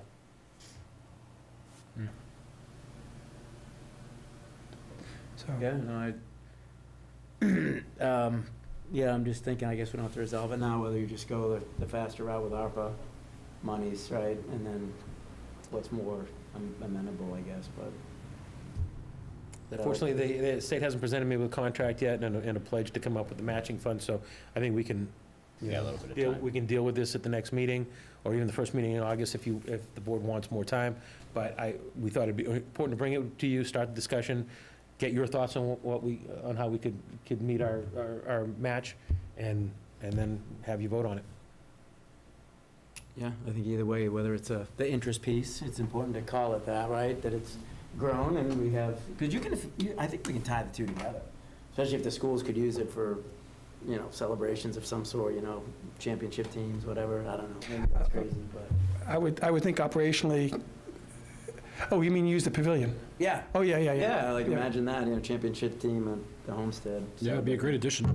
Billion. Tennis team just won. Again, 2 years in a row. Wow. Awesome. Amazing. Virginia's asking to be recognized, and she did say in the chats that the town meeting, Hamilton Wenham School District warrant asked for $500,000 and it passed. It no longer exists. Interests come from a town asset, so it is not free to use without discussion with the people. We recognize that, Virginia. I think if we were going to go the route of using the stabilization fund, we have to go to town meeting Yeah. and get a 2/3 vote. That's what Mark said, and we recognize that. Yeah, I threw confusion in when Yeah. because I called it a field, and so to pull it out to use for the fields, that's no vote again, right? Because that's the intended use. No, it's still a 2/3 vote. Wow, that's, Anytime you do anything with it, it's 2/3. that's what I heard, but I Yeah. didn't. It is still 2/3. Yeah. It is worth saying that the location of the pavilion, for those that know the property, is approximately the footprint or right near where the pool used to be on the other side of those trees. So the Great Lawn itself will remain the Great Lawn and the views looking out. And the idea that it's open air will be, you'll even be able to look through it and see the other fields on the other side. So the idea is to orient it in a way that's very friendly to the viewscapes that's there.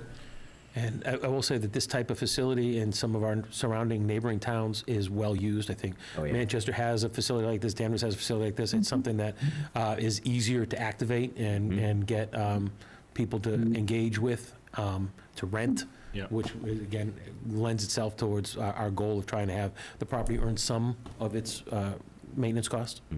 Do you have any concerns about raising the 37,000 on your end?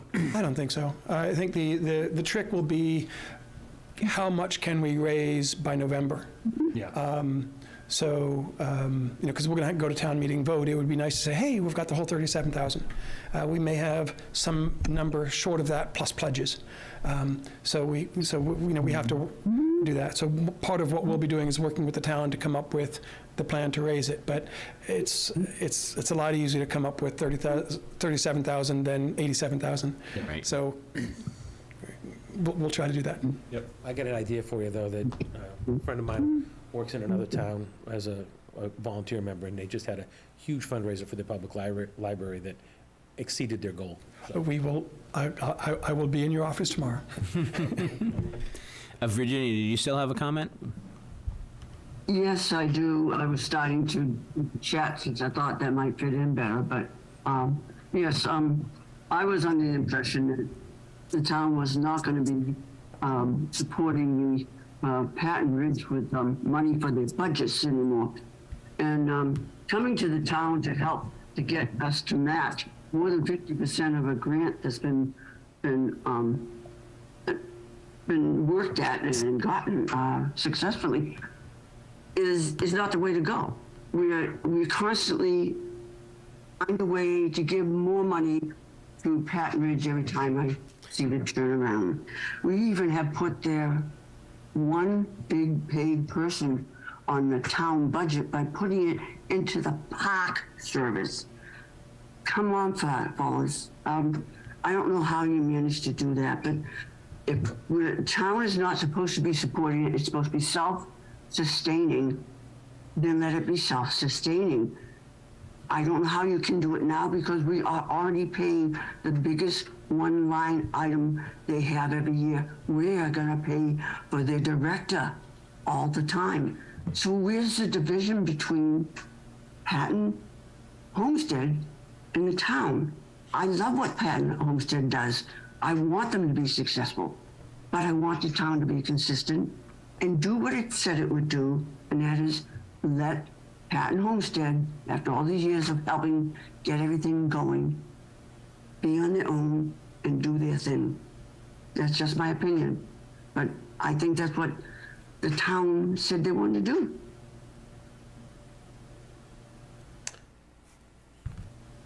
I don't know how to address that. Yeah. no need.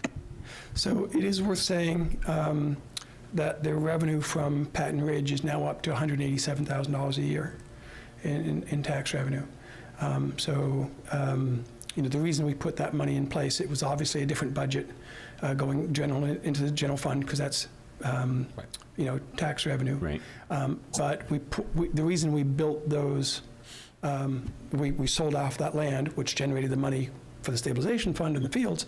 But the reason we did that was to create income stream for the town to offset the burden. So while it is in different pockets, it is, the money from Patton Ridge is much greater than, anything we're, ever budgeted and will probably ever budget at the homestead. Which the I don't agree with you, Mark. I'm sorry. The budget for the taxes coming from Patton Ridge is what the town gets every year. And I don't think that's a lot more than what you have in your total budget right now. But even if it is, a lot more. main concern is the fact that we now have your director who works full-time. Well, I don't know if it's a full-time job, but all her time is dedicated to Patton Homestead, which it should be. And the town is picking up the tab, not the homestead. The homestead is not self-sufficient if their director is being paid by the town. That's what, I'm sorry, am I the only one who recognizes this? Or maybe I misunderstand things. Perhaps her being paid by the town isn't right. Maybe somehow that, I don't know. To me, being paid by the town, being paid by the town. Okay? I'm not against Patton Homestead. I love the place. It's beautiful. And they're doing all sorts of wonderful things there. But I want people to do what they say they're going to do. If the people in the town said, we love it, we want it there, we want it to be self-sustaining, then the town should let it be self-sustaining. So if I could just, real quick, to reply to that. The Patton Homestead Director was moved into the Recreation Department budget because her role changed. We've asked her to focus on programming at the site, on the property, on the grounds. She's done that. She's helped the Recreation Department bring summer rec program out there. She's helped bring the movie nights and the concert nights, and she's done a lot of other things to help bring more value to the property and activate the property. It's a town-owned asset. There should be reasons for people to go out there, and that's what she's doing. She's not a cost of the property. She's a cost of asking to create programming that the residents can utilize out there. She's no longer managing the interior spaces of the buildings or the stables or anything else. She's specifically focused on bringing programming, and she's a part-time employee. She's only 24 hours a week. She doesn't take benefits, so her cost is her salary, and she's focused on programming the site, programming the grounds, so that people have a place that they can do things in town. So that was the rationale for switching her over. We agreed last year after the Patton Homestead Task Force, including Sean, studied the property for almost a year. Yep. We agreed that there wasn't a way to make the homestead, quote-unquote, earn all of its own keep. So we've wound down programming inside the building. It's a town asset. We still have insurance to pay for. We still have utilities to pay for. As it turns out, the town owning the site is going to allow us an inexpensive way to offer an alternative for town hall while the renovation gets done here. We don't have to move up to the Pilgrim Hall and spend almost $500,000 to upgrade that building for a temporary usage. We've already upgraded the building out there for the incubate space, so it's ready for us to move into, minus some upgrades to internet functionality. Having the property is going to turn out to be a big benefit for us, and we'll utilize the inside of the building during the town hall renovation, and Holly is focused on providing programming on the grounds. Fine, then let the grounds Patton pay Homestead for property. it. I'm sorry, Virginia? She's working for Patton Homestead, which is what she was hired to do. I disagree. She's working for the recreation director to provide programming as a part of the But recreation she's department office. programming only for them. She's not programming for Patton Park or for all the teams that are playing all over the place. She's programming for what she was hired for, which she has the expertise for. And she's doing a fine job with, I believe. It has been made clear to her that if Sean needs her assistance in other areas of running the recreation department, he can ask for it and she will provide it. As of right now, he's asked her to focus on ramping up the programming at Patton Homestead, on the grounds of the Patton Homestead, because that's what the select board wants out there, and that's what she's trying to do.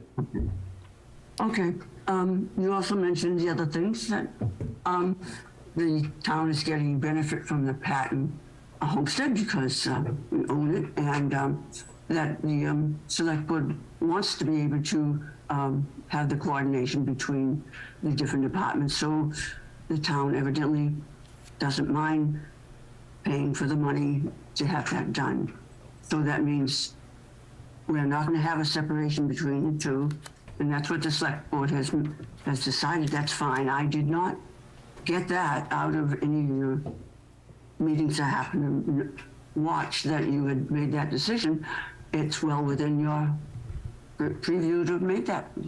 And if that's what it is, and that's what I need to accept, that's fine. Go for it, then we can now support them however we want. But thank you for listening to me, I appreciate it. Thank you. Thanks for the comments, Virginia. And thank you, Mr. Johnson. All good. Anything else? No, we'll, I guess, look forward to figuring out some money, some options. Don't be surprised if you get a little envelope, sort of, A little, from Patton Homestead. a pledge envelope, yeah. Okay, thank you, guys. Thanks, Mark. Thank you.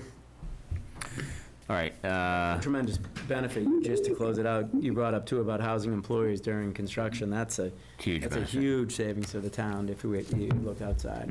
So treating it like an asset, and like Mark, you said, there's so many pockets and the increase in the revenue from tax base, and, you know, I don't know if you reported, or I have Alex, or, I mean, your new person add this up, if you kind of just show on a straw man that, hey, money's coming in this way, that way, operating budget is X, it's more than self-sustaining.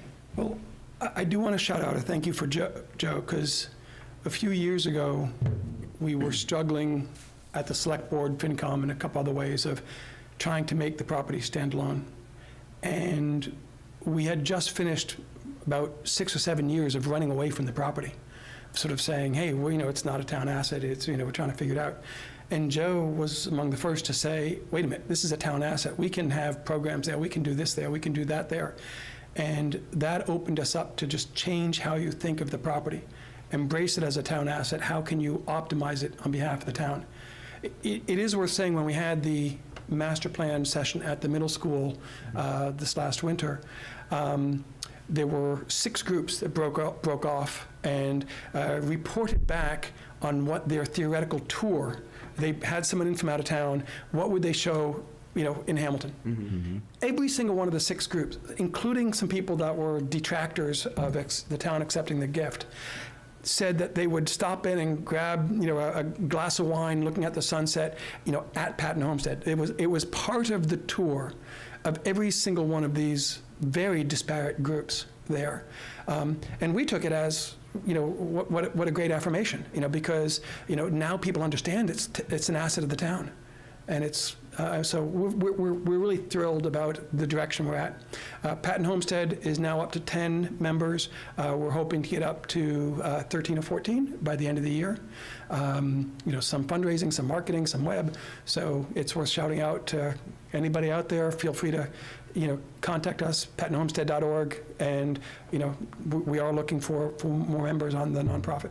Yeah. And I think when we had the working group that Mark and Joe were on with me, part of it was switching, as Mark mentioned, folding it in as a town asset. And, the kind of question came up, well, Patton Park and X part is a public asset, so what's the operating cost of Patton Park? Like, what if we looked at Patton Homestead as more of a park comparatively, the carrying cost of this, and so we just kind of put a different perspective on it. So I think that helped us kind of evolve with the task ahead of us with the working group, and then brought it back to the select board, and we realized that it wasn't going to, unless we put a major investment into it, become a corporate retreat or something like that. And we just didn't see it going that way without a major capital investment. So kind of the course that we have now is, I think, the best course, at least for the next 5 years, that the select board's committed to kind of keep it and build the programming that we can there. And with this pavilion, I think it's going to go a long way with really building the programming in a really robust way. Absolutely. I note that the year I first got here, we applied for an MCC grant to do some work out at the Patton Homestead as well. And MCC did not engage at that time. I don't think they thought that the stated plan at that time was viable. I think that they thought that the town was chasing an illusion. In this year's grant application, we stated that the goal was to build on outdoor programming at the park, and they agreed with that. They thought that was a viable way to go forward, and that's why they gave us $87,000. So, the state's recognizing that the change in course is beneficial. So, Thank you, everyone. Thanks, Mark. Hi, Mark, thank you. thanks, Mark. All right.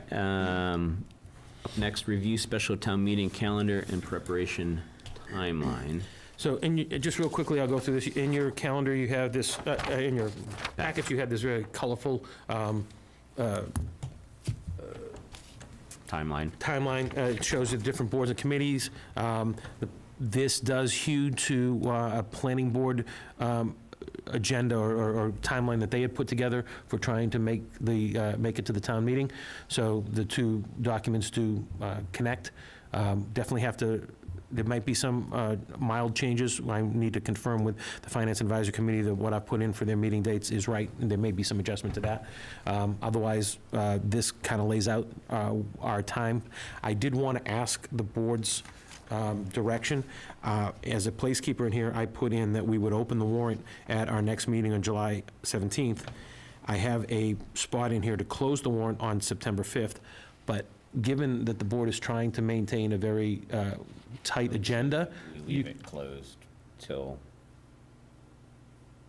X, if we're not trying to stuff other things on it. So do you want to close it earlier than September 5th? I mean, you could close it at one of the two meetings in Yeah, August. that's what I mean, not open it, but close it. So we open it on July 17th with the items that we know we want to have on it already, and then you could leave it open for as short as, 2 or 3 weeks and close it on your next meeting in August, or you could close it in the second meeting in August. Still, kind of keep a kind of a tight rein on it. I think that one of the concerns that's kind of bubbled up in the community is about a nighttime meeting, and what is that going to do for turnout? What's that going to do for, timing and being sure that you can accomplish all of your agenda in one night?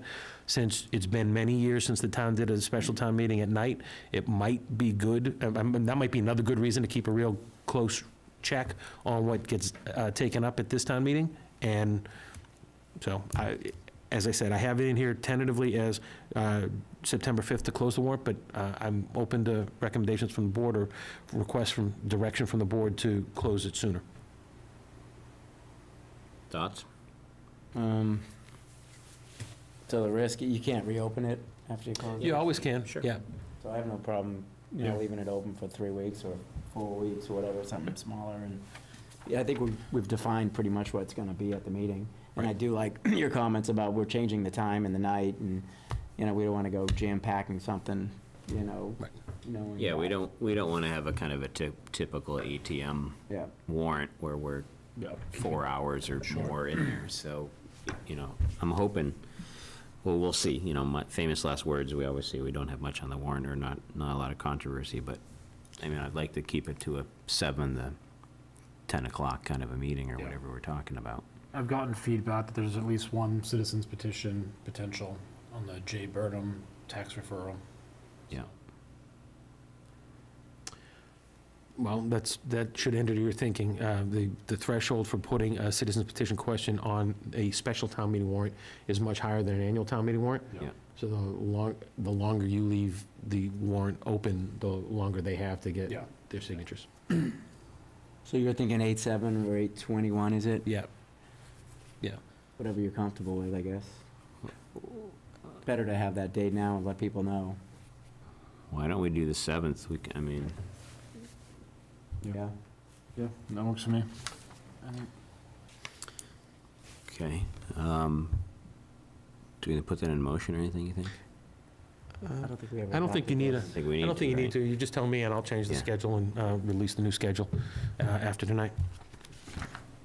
I see a lot of planning board, that's good. Is there anything we need to call out as their public here? Oh, there it is, right there, okay.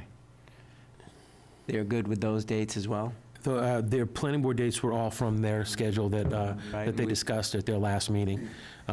So, starting with their next meeting next Tuesday night, going forward, is their plan to try to put together a zoning overlay district. They want close coordination with Sean and mine effort to develop a negotiated development agreement with the seminary, and we actually have a meeting next Monday with the seminary to start that process. So Okay. we'll meet and on Monday, they'll meet on Tuesday, we'll update each other, and we'll continue to move forward. In full disclosure, the news story from the Salem News does throw a wrinkle. I think you all saw, the seminary was quoted in a newspaper article last week in the Salem News that said that their ability to move their entire operation downtown as originally planned is stalled. They'll likely need to maintain at least some presence on the campus, but they're still working with a realtor to sell at least a portion of it. So it's my hope that Sean and I can get a little bit more clarity on what it is that they're focused on. And that might change the way the planning board and the town look at both the development agreement and the overlay district. So it's kind of still to be determined. Mm-hmm, okay.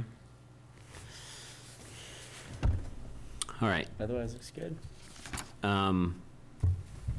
Up next, we have new business, but before that, I apologize, I forgot to do any selectmen reports before we really got started, I think, with the executive session. Tom, do you have anything to add tonight for report?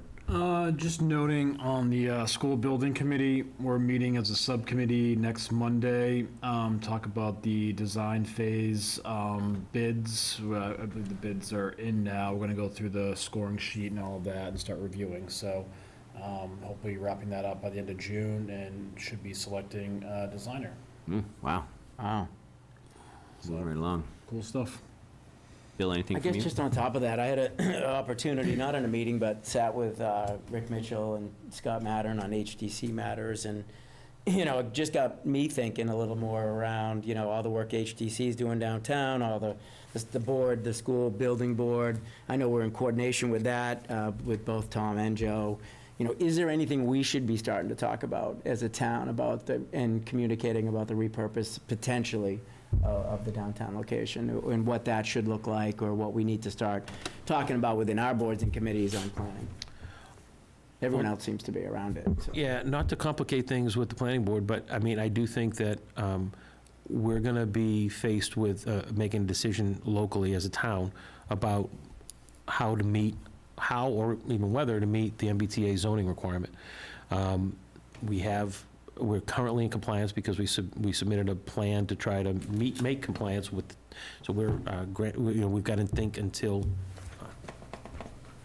it's either January or June of 2024 to adopt zoning that would be in compliance with the MBTA zoning and zoning law. And I've had some recent discussions with MAPC and the new lieutenant governor, and it is clear that they are going to pick up the ball that Charlie Baker's administration started and run with it.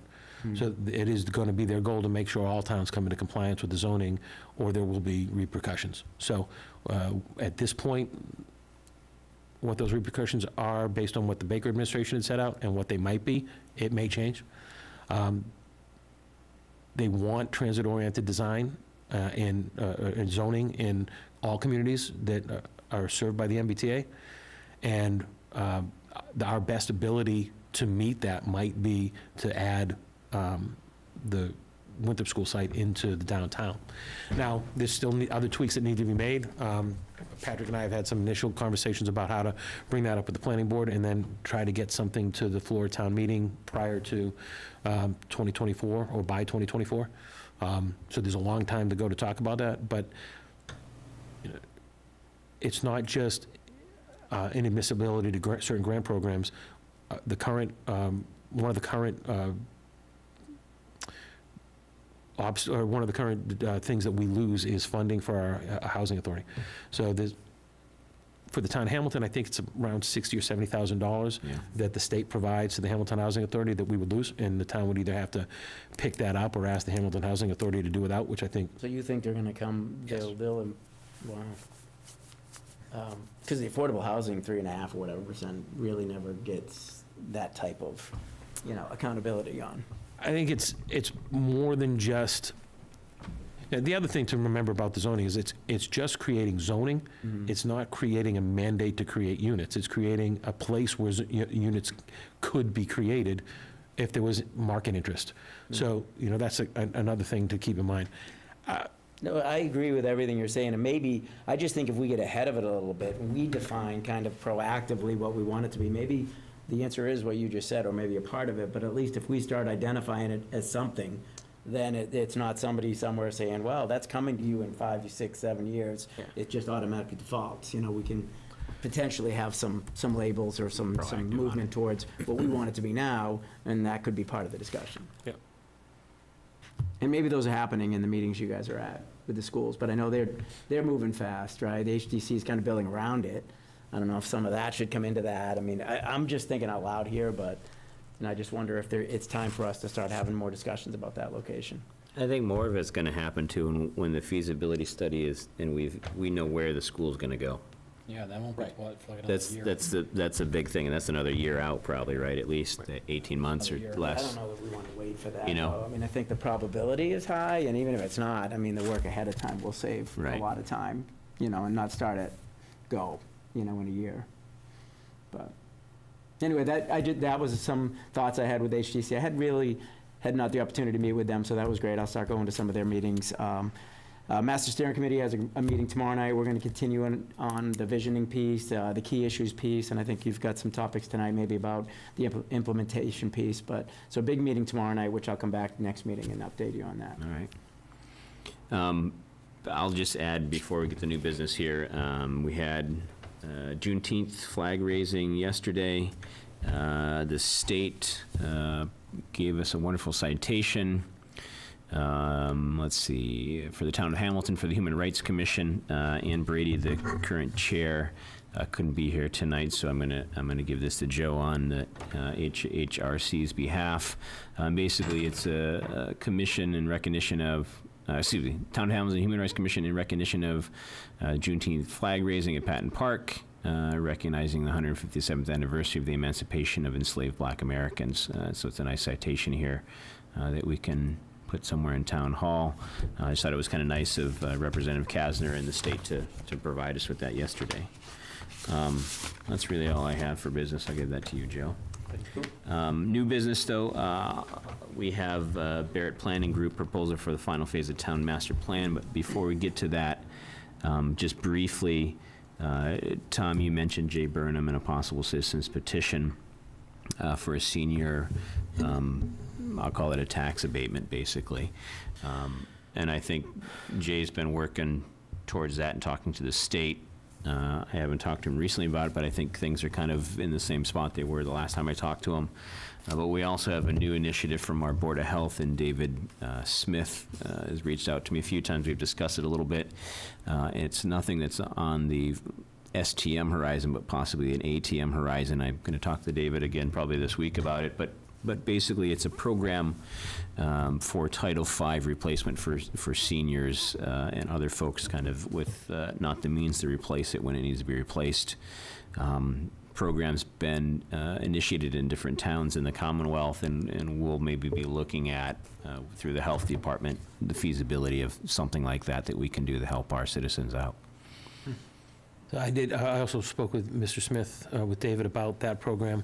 I think we had kind of reached a tentative agreement that this type of programmatic change is usually best handled at an annual town meeting. And with Jay Burnham's senior tax exemption idea in mind, I thought that both could potentially be packaged as a kind of a program of things that we're trying to do to make it easier on our seniors with an annual town meeting adoption next April. But, certainly Mr. Burnham may have different ideas, and Mr. Smith may have changed his mind about whether or not that's a critical thing to take on right now. No, I think in my last kind of email and conversation with David, he wasn't in a rush to do it, so he was thinking annual town meeting as well. He thought he wanted to do this due diligence with the Health Department and figure all the ins and outs of it and not kind of force it too quickly. I think it's a good discussion, though, both of them together, where we're trying to help our seniors. Yeah. So it is a loan program, my understanding, and at some point, as we get ready, we'll have David come in, maybe with Dennis Palazzo, who'll help him do some of the research on how the program has worked in other communities. But I believe there's a fund set up with the state that we would apply to get a sum of money would go into an account. We would then, through an application program, be able to approve loans to people who qualified, mostly seniors, to access those funds to get their septic system replaced. And then they would pay back the loan over time directly back to the state entity that loaned us the money in the first place. So, it gives you an opportunity to really just roll the money for a long time. There is some work on our end that needs to be done to, manage the applications and then the issuance of the funds, and then identify the state who will be paying them back and when. So, Pretty good. Great. Virginia has her hand up. Virginia, you have another comment? Yes, I hope I'm not incorrect. Perhaps the state's canceled it by now, but if you're putting a new septic system, replacing, upgrading, I believe you can get tax credits for that over a period of a few years. I think it adds up to like $5,000 a year for 3 years. I really hope they haven't stopped that, because I'm in the process of trying to get my septic system replaced. Yeah, I think that's a separate program, and I believe that's still in place. This issue came up when the Hamilton Foundation had an application from a senior who didn't have the funds to replace a failing septic system, and they were asking for help from the Hamilton Foundation, and Hamilton Foundation leaders, Heather Ford and others, approached the Health Department and asked if there was anything they could do, because they had heard that other towns offered this kind of program. So David jumped right in and started investigating with the help of Dennis Palazzo, our health director, and as I said, there hasn't been a hue and cry for it here in Hamilton. It's existed in many other towns for a number of years, but it does seem like something we should adopt, but it doesn't seem like it's something that has to be adopted tomorrow. So. All right. I'm sorry, you said this has been bubbling up about the new nighttime of the meeting. Is that something? Yeah, I was going to ask a question about that too, because I saw it on Facebook, and then I got some people that reached out to me separately, and I had a question about the concern was evenings being difficult for seniors to get there, and is there any truth to that from prior meetings that we saw, and if so, is there any options that we've provided So anecdotally, I'll tell you, I had a lunch and learn with the seniors a couple weeks ago. I mentioned that the board had voted to move to have a special town meeting on the evening of November 6th. A senior did say, I'm a little concerned. I really don't like driving at night, but I like to go to town meeting.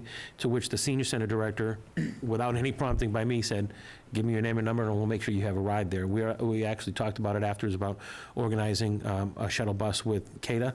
And/or the senior center has also been working with this other group through our friends group that would provide rides. So we think that we can offer rides to any senior who is worried about getting there at night to get there and home. And we're just going to, we use the senior center, the Council on Aging, to reach out to folks and find out who needs a ride. And if they say they need a ride, we'll get them there. And we couldn't make the senior center a remote room for a town meeting, could we? I don't think we have think the the scale- technical capacity to do that right now, and I don't think that the clickers only have a couple 100-yard. Oh, yeah. So we wouldn't be able to have Gotcha. 2 sites like that right now. Okay. Yep. And the last thing I said, have we ever thought about a registration process for town meetings so we get a sense of interest in people coming? Not that it's binding or necessary, but some people might throw it out there. We did it for a steering meeting and we watched it, and It's never been brought up because the town has an open town meeting, so Right. any registered voter is able to show up on election day and participate. I mean, on town meeting day and participate. So Yeah, that's we could try it. I don't know. I don't know that there's a benefit. It just, you always wonder, is the room going to fill? Are we going to have a quorum? And it's helpful information to know, but. Yeah, I think it's been, I know that, and I've heard since I've been here, I've heard extensively from the FinCom over the years about the back and forth. The town had nighttime ATMs and STMs for a long time. You started to have trouble getting quorums, you started having concerns about meeting quorums, and the decision was made to go to a weekend daytime. I'd note that the town bylaws, the town meeting voted to adopt an annual town meeting on the first Saturday of April. So that's in your bylaw. You can't change that unless there's some overarching reason to change it. Okay. But a special town meeting is at the discretion of the select board to call. You choose the date and time, and then the town moderator calls it. So, my sense of the conversation that the board has had over the last few months was that you wanted to see kind of what it would be like to try to go back tonight, because there's that kind of question. Now, it's been many years. I think it's been over 10 years. It's been many, many years. Have things changed? Would people prefer a nighttime town meeting? I don't think we can answer the One way question to unless we find try out. it, so. Right. And I think, you're never going to make everybody happy, as many of us know in this position. But, part of the issue with the Saturday meetings is it's conflict with a lot of youth sports. Yeah. Over the years, we've tried to kind of close the fields or have different things, but that doesn't stop from having a game somewhere else, right? And I think seniors, the Saturday date's easier, but for the folks in the kind of 25 to 45 bracket, it's difficult.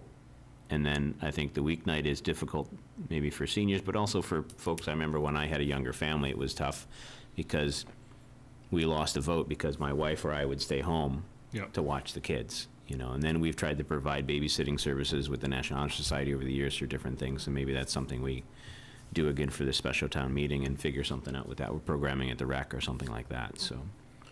I'll definitely engage Sean about making sure that we have some kind of an option for parents of young children who want to go to town meeting. And we'll try to make sure we have that for this one as well. But, yeah, I agree. I don't think there's any perfect answer. And unfortunately, from watching town meetings on multiple towns over the years, what's on the agenda is really what drives attendance. Yeah. Yep. They're in. All right, last new business, we have Barrett Planning Group proposal for the final phase of the town master plan discussion. Joe or Bill, since you're directly involved, you want to I'd let Bill tee it up. Well, we've got our kind of calendar, and I'll have a lot more information tomorrow on where we stand on our last, project calendar. As of right now, we've got a final vision plan around middle of August, right? So, and that really brings us through, we've gone through existing conditions, we've gone through the inventory assessment. We're really kicking now, and tomorrow's kind of workshop meeting is gonna be like, taking information we learned from our visiting session that he referenced one of them, but, identify vision, goals, and key issues. So we'll get through all that, and that's, the scope of work that's defined in the initial project that's funded. I'm not sure where we are with billings on that, but that brings us through middle of August. The next phase will be implementation, and largely, Joe, that's done through your staff, and that's really not part of their scope of work. So Barrett has come back with a proposal, it's, I think, $31,500, and it defines, the remaining steps to really implement it and roll it out and have another community meeting that kind of speaks to it all at the end. I think it's money well spent for the time, the effort, and the money that's been spent to date. I don't want this to be a binder on a shelf. I think the implementation piece will be a huge part of making sure this gets traction and moves on. Yeah, and I totally agree with you, just not a binder on a shelf thing. I remember years ago when Scott Mattern and you were on the board, that we were talking about different plans, housing production, et cetera, and we just didn't want it to, we wanted to be like a living document, that's something that people referenced and we worked towards instead of just forgot about it on the shelf kind of thing.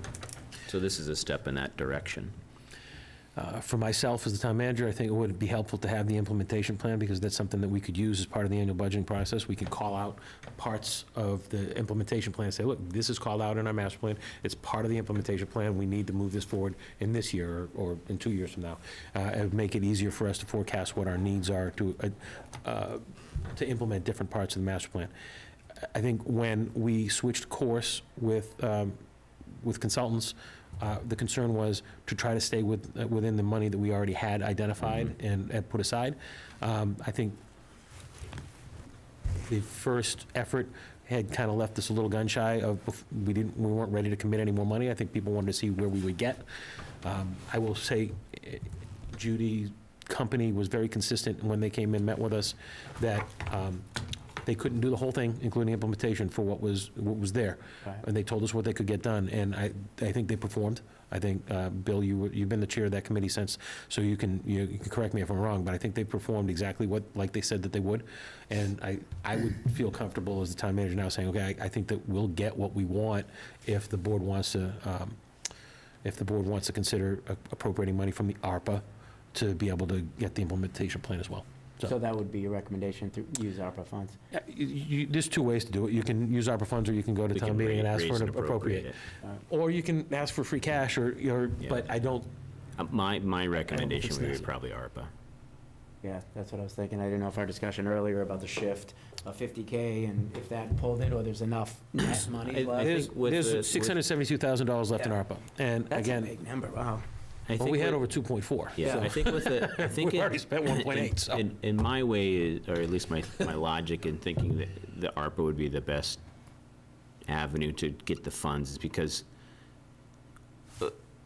we've had fits and starts with it, and now we've got kind of this momentum where we're kind of getting close to a finish line. It may not be the finish line that we wanted in the beginning, but this gets us to the finish line for the original scope. And with the ARPA funding, we don't have to, it's our vote Yeah. with us at this level. Yeah. With free cash or raise and appropriate through general fund or whatever, then we're waiting on town meeting, and then it's another months into that. This is more of a continuous flow with Judy and the crew, because I think part of it, we had a lot of, before you got on the board, a lot of disillusion in it, and then some switch and et cetera, and so that momentum that we've got back now, I'd hate to lose it again with the group that's together. Yeah, we've got some traction,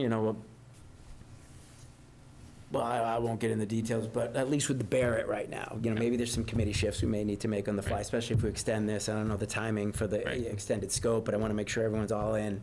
But I think keeping Barrett engaged and keeping, Tyler on it, I think, I don't want to see a delay in funding that Right. has everyone disappear for a month. Right, and Judy, she's never not busy, right? Yeah. So I think if we lock it in, she'll maintain with us instead of getting another project, and then we'll be on the back burner for some reason and not Because, pay you know, attention. we could maybe start some stuff in parallel, sooner than later, if the sooner we can come and get a consensus as a board. So I would recommend we do it at the next appropriate time, utilizing ARPA funds. I think that makes sense as well. But I'll leave that up to you. It's up to the board, so Well, I mean, the if that's the timing- message I hear from you, I'll be bringing it back to a future meeting and asking you to vote that way, so. I move. They would love me if I go tomorrow night with Oh, yeah. that message. Oh, cash in hand. Any questions or comments from you, Tom, before we call it a night? All right, so food for thought on that, and food for thought on our septic and senior abatements. Yeah, I think that, if I could, real quick, I'd like to send out the message. I think what I've read that Mr. Burnham has put out in the public about the program, it seems like a program that makes sense. I know he's also been talking to the state legislature about, like, trying to find a way to encourage the legislature to like, advance this program beyond just our town, but I think we could probably do it as a home rule petition. I think that there's some things that need to be researched there, and I'd like to make sure we have an opportunity to have KP Law really take a look at it and how we would do that as a home rule I agree. petition. So I am in favor of putting this forward to the town. I do think, though, that it's the type of thing that should be put forward by the select board as part of the normal course of annual actions. I think otherwise we're kind of responding to something and scrambling to get things done in time for a special, and that'd be my concern. And I do think it'd be interesting to pair this with the septic loan program and get both approved for the benefit of all seniors next year. You being a neighborhood fella of Mr. Burnham, do you think next time you bump into him, you could maybe mention some of our discussion tonight to? Yeah, I can talk to him. See his thoughts. I have a planned follow-up with him. He's already sent me some messages and some research that he's done, so I can follow up with him on it. Yeah, and I think that little bit longer run timeline, I don't think it's going to make a huge difference. It, depends on his opinion, I guess. But I think if we work it into the other program that David Smith's doing, and then we were able to have a little bit longer run to look at it and have KP Law look at it and make sure, I'd hate to have, we've had citizens petitions before over the years, and they've been a good idea, but they've been flawed in the writing or something else, and it's messed everything up. So I'd want to make sure that we Yeah, if we can cross all our Ts and dot all our Is and et cetera. Yeah. And just to clarify, an action that's put forward to town meeting by the select board and endorsed in the right way by town meeting is an action that is taken.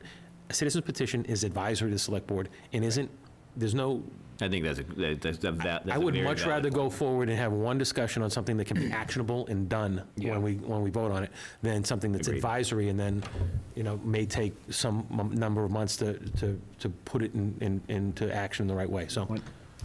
Yeah, and I like the idea of having that on the annual town meeting. Yeah. All right, motion. Motion to adjourn. Second? All those in favor say aye. Aye. Aye.